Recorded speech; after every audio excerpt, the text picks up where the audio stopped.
Hi everybody, Dacob here. Welcome back to the Fashion Bunker.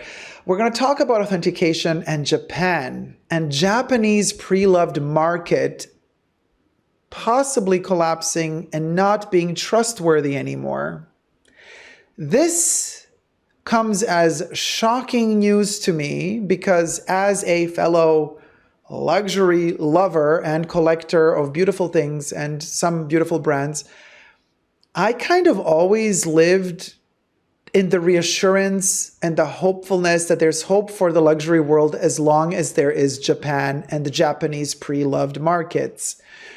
Because Japan has always benefited from rigorous standards, moral standards, like you would always think, oh, when you buy luxury pre-loved in Japan from Japanese resellers, like it's going to be authentic, they're going to be rigorous in their selection, they're going to be super fair when they describe the product, if it's like fairly used, in good condition, fair condition, pristine condition, like there was always just such a high standard in Japan. And I don't know, I always thought like, oh yeah, you can kind of just like, blind-eyed purchase something from Japan and nobody's going to trick you. Well, apparently that's not the case anymore, allegedly. Let's get into it. Subscribe to my channel first if you haven't already. Push the join button next to the subscription button. Become a member today. Gain access to extra perks. You can also join me on Patreon, superdacob all spelled together there as well for extra perks. Thank you to my members and patrons who have already pledged. This video is being filmed live in front of a live virtual audience. I live stream several times a week, so come join us. Thumb up the live stream if you're enjoying it. Thumb up this video if you're enjoying it. It means the world to me. It helps the channel a lot and it costs you nothing to thumb up a video. So one of our fellow members of the Fashion Bunker, also one of the mods of the Fashion Bunker, has sent me a very, very disturbing article. Kev. Hi, Kev. Shout out to Kev, one of our fabulous mods and members of the Fashion Bunker. Kev sent me this article written by one of the authentication companies out there. Now, you know what I always say about getting stuff authenticated by third parties. I just personally would never trust anybody. There's never 100% security and certainty about anything. So I'm not endorsing any authentication company out there. I'm just not. Sorry, not sorry. That's just what it is. So I'm not going to say who this company is, who wrote this article, because like I said, I don't endorse any authentication company. And like Enid would say, and then Just Like That, season 2, to Carrie, she's like, if I start talking about one book from one author, I'm going to have to start, endorsing all of the other books of other authors. We're not going to do that. Well said, Enid. Well said. So, but one of these authentication companies has kind of like a website and a blog, and they write about processes and authentication. They wrote something very alarming and disturbing about, in particular, Chanel pre-loved and how it's treated in Japan and how certain pre-loved stores trick the system. Now, there's a strict law against counterfeiting. Japanese sellers must have a license to sell luxury goods, reflecting the country's strict stance on counterfeiting. Okay. Bear that in mind, and then bear in mind, if you wanted to use some trickery and sorcery, how would you find a loophole around this very strict law? You would sell authentic bags, but you would alter them. You would pimp them up. You might want to maybe strip them of the leather they came in and redo the exterior leather all over again. Keep the interior as is so that you still call it authentic, but without disclaiming officially to your potential buyers, customers, that the exterior leather is not the leather that the bag was made in originally, but that it has been replaced. This is just one example. So now this authentication website says that this particular person who runs this company has been a collector of Chanel for many years and has been buying pre-loved Chanel and new Chanel for many, many years and knows their stuff, right? Everything I say in this video is for entertainment purposes only. Everything's alleged, not rooted in any truths or facts, just my opinion, to be very clear. So I'm paraphrasing what they say in their article. And they say that they know especially vintage Chanel very well, from the 80s in particular and the 90s. They know when a certain bag was released under a certain authenticity code number. They allege that they know when a certain color combination was made in which year, under which codes was a certain bag combination used, like black lambskin with interior burgundy lining as opposed to interior black lining, which caviar leather or lambskin leather was made in which shape, with which double flap or single flap in what year. Like a lot of details like that. Which seasonal bags, which seasonal styles were made when, which style was introduced when, and when was it then discontinued. And the serial numbers also denominate the years of production with Chanel in particular. So certain serial numbers cannot align with certain bag models because those bag models were made either before that serial number was introduced or after.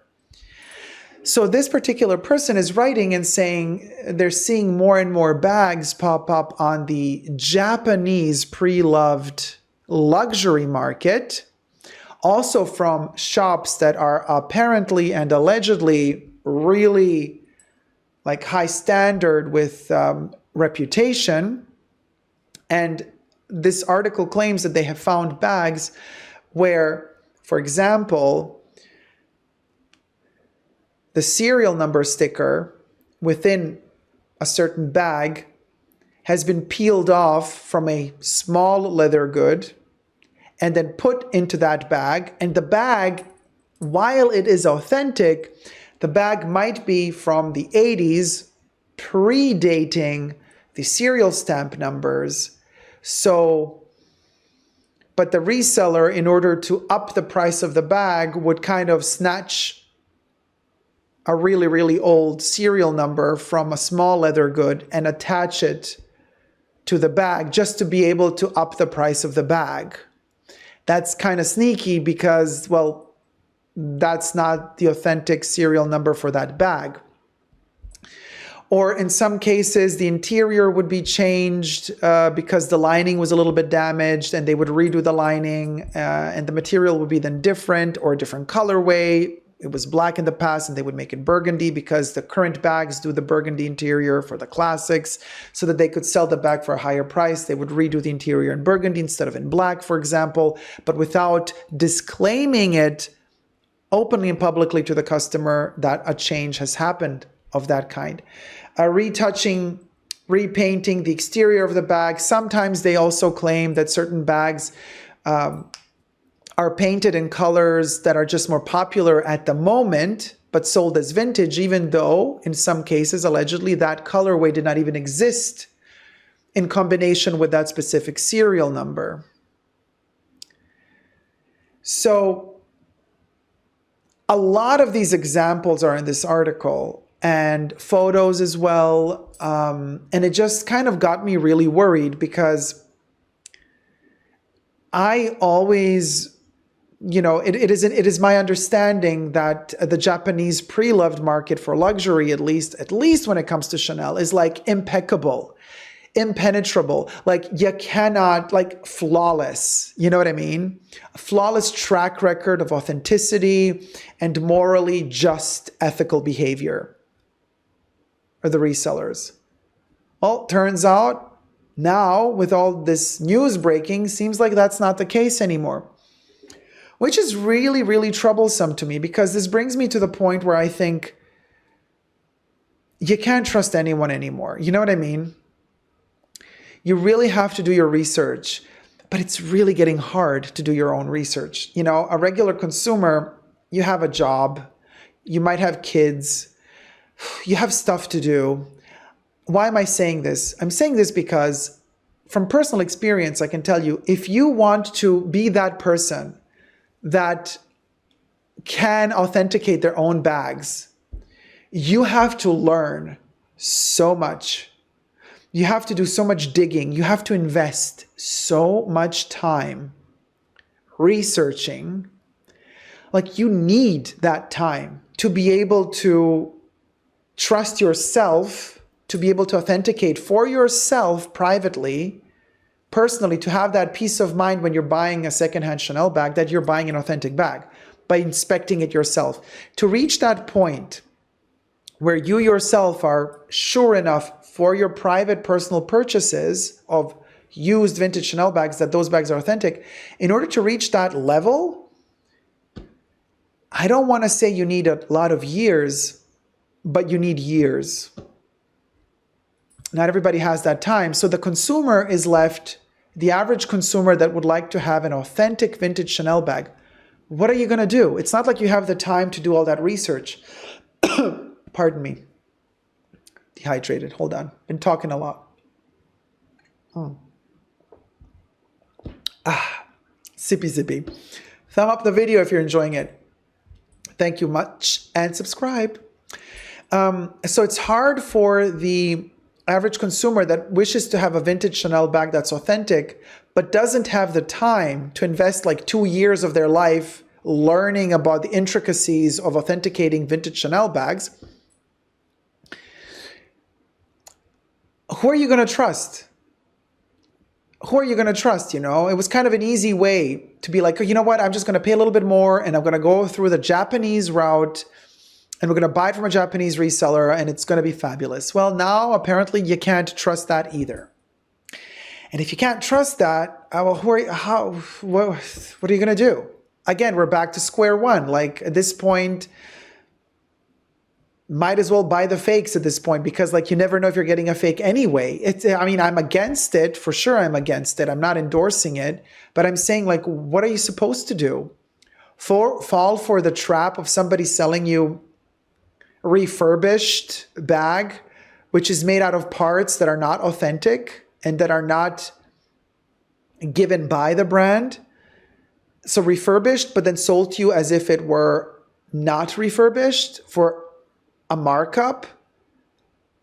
I would feel tricked and scammed, to be honest with you. Like, even though maybe the bone structure of the bag is still authentic, but you're not disclosing to me that you retouched the entire exterior and you changed the entire leather. So but you're making it look like fresh and well kept, like, look, it's vintage, but it's still in pristine condition. I'm like, well, it's not vintage anymore. You've redone the exterior, but you're charging me a premium for having found a vintage bag in pristine condition, when in reality, it's not a vintage bag in pristine condition.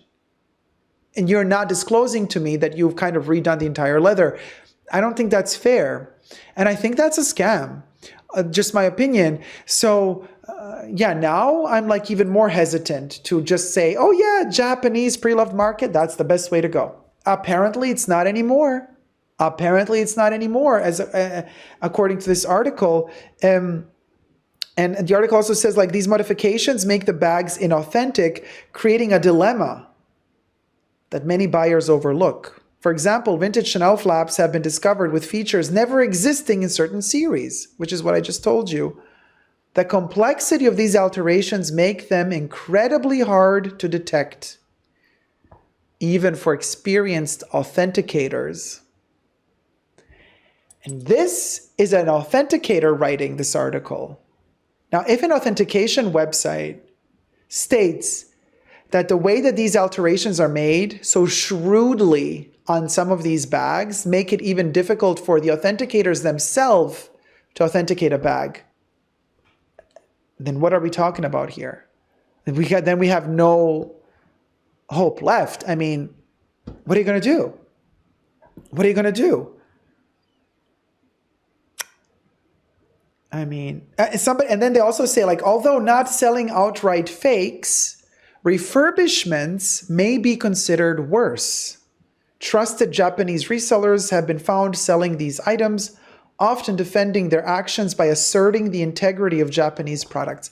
This is another part of the article I found very interesting. So apparently, when you suspect that a product that you want to buy from some of these resellers might be refurbished, even though they do not disclose it openly, and you confront them, the article says this, so everything is alleged, and you confront them with this and you ask, hey, the bag that I bought, it seems like there's been a paint job done to the bag on the corners.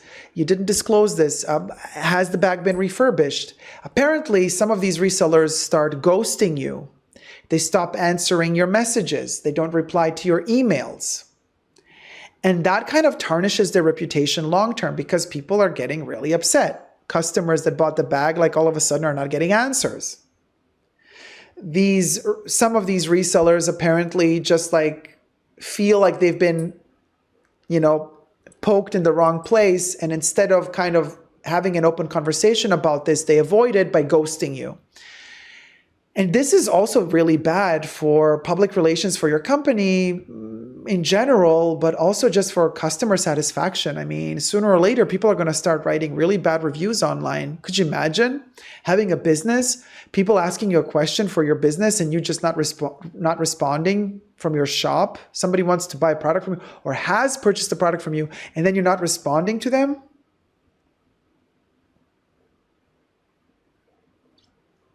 And then the article says that the astonishing aspect is that they've been sold by some of the most reputable and trusted Japanese sellers, these refurbished bags, alleged refurbished bags. And that confronting them is a challenge. They become exceedingly defensive. And they state that, the author of this article says that they had to push it so far.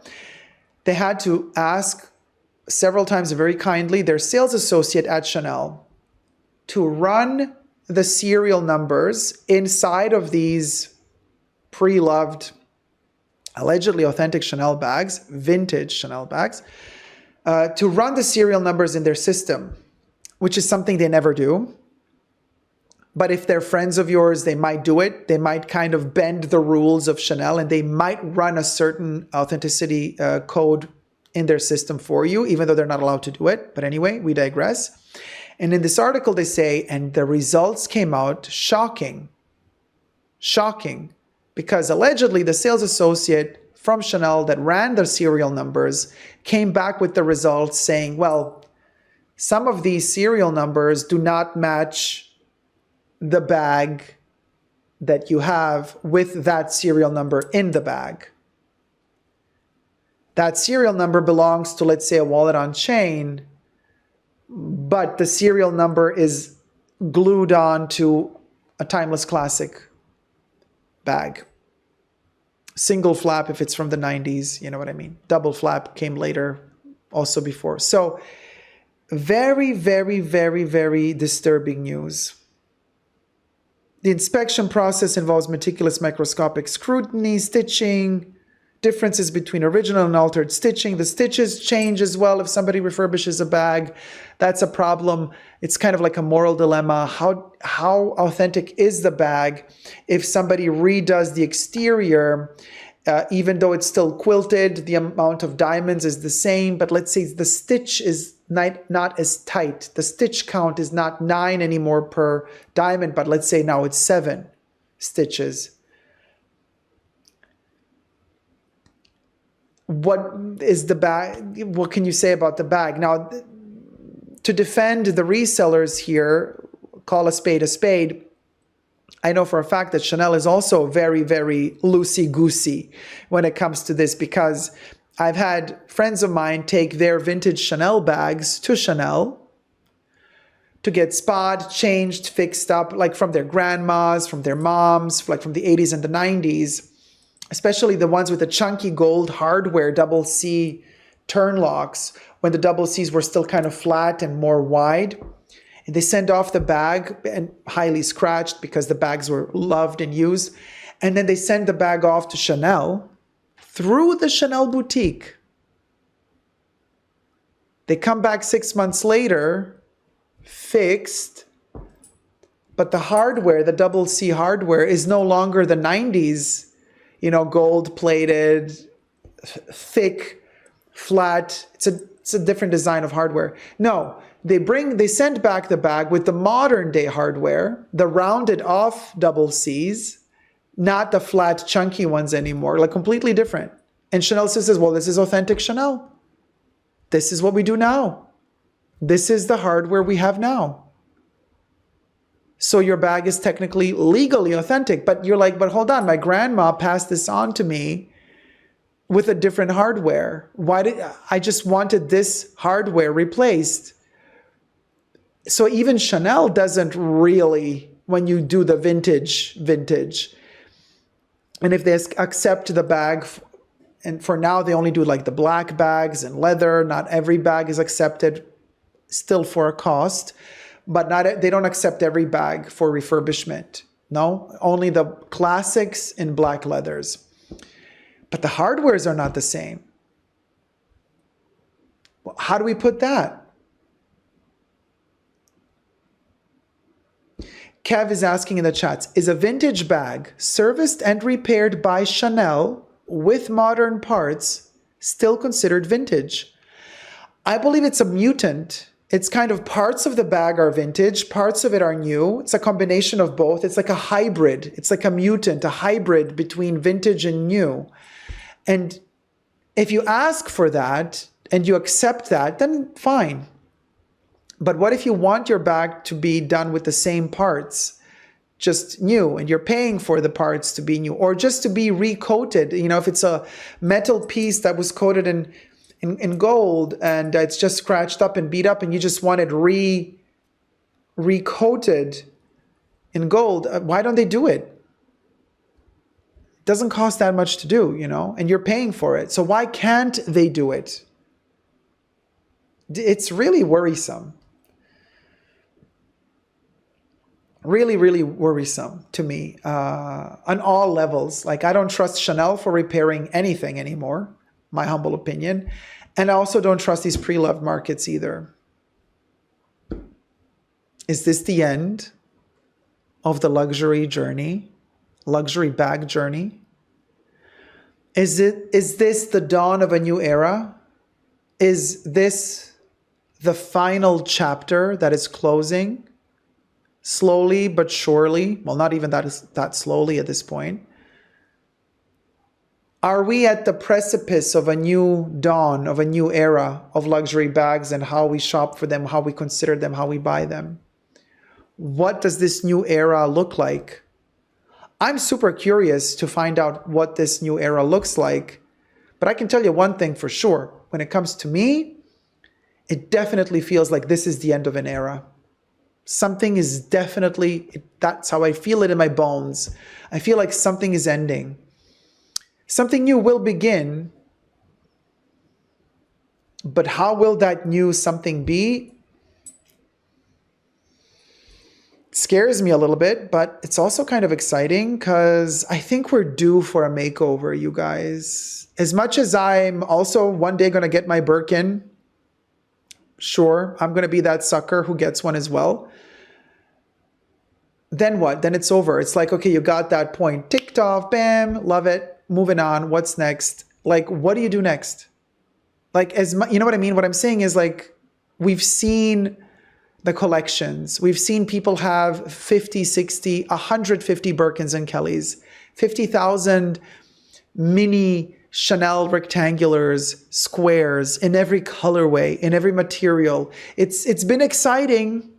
It's been one heck of a ride, but it's getting tired. It's kind of tired, We've been there. We've done that. We've been around the rodeo a couple of times. Now what? These brands are not pushing anything new. They're still cashing in on their classics.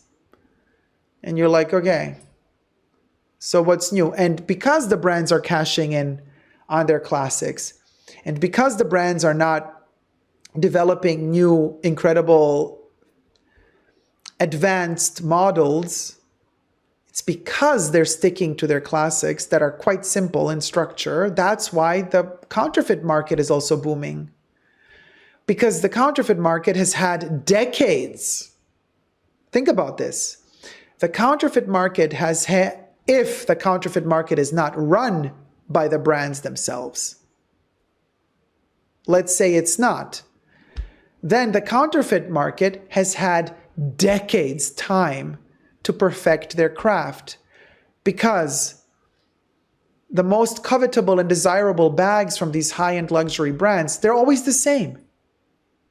They change minimally from, season to season, minimally. The classics are always the same. How many decades can it take to figure out how to perfect the construction of a Kelly or a Birkin or a timeless classic or a Lady Dior bag? Come on. And because these major brands stick to these simple, recognizable heritage bags, and they're not changing them, they're not kind of creating new iconic bags, that's why it's easier and easier and easier to find really good replicas. They're kind of shooting themselves in the foot here, I believe. Just my opinion. Let me know your thoughts, though. Are we at the end of an era? Subscribe, thumb up the video. Bye.